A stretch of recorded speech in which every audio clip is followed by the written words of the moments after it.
নমস্কার বন্ধুরা, মালার লাইভ স্টোরিতে সবাইকে শুভ সকাল। ভোর এখন 5:15। ঘুম থেকে উঠে দাঁতটা ব্রাশ করে বেরিয়ে পড়লাম ভোরের হাওয়া খেতে। হ্যাঁ, সকালবেলা সেই ভোর 4:30টার সময় আমার ঘুম ভেঙে গেছে। তখন থেকেই ভাবছিলাম যে আজকে উঠে একটু হাঁটতে বেরোবো। প্রায় অনেকগুলো বছর পর হঠাৎ করেই বেরিয়ে খুব ভালো লাগছে মনটা। আর হাঁটতে হাঁটতে আমার বাড়ির থেকে 5-7 মিনিটের দূরত্বে একটা গঙ্গার ঘাটে এসে আমি উপস্থিত হয়েছি। আমার তো ভীষণ ভালো লাগে এই সকালবেলা শান্ত স্নিগ্ধ পরিবেশ, অসাধারণ লাগে। গোটা কয়েকজন লোক রাস্তাঘাটে ঘোরাঘুরি করছে। এখন প্রায় ফাঁকা, 5:15, কত আর লোকই বা থাকবে। যাই হোক, আমি একটু ঘুরতে বেরিয়ে পড়েছি। এরপর চা খেয়ে আস্তে আস্তে বাড়ির দিকে রওনা দেবো।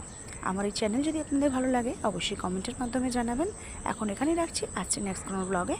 টাটা।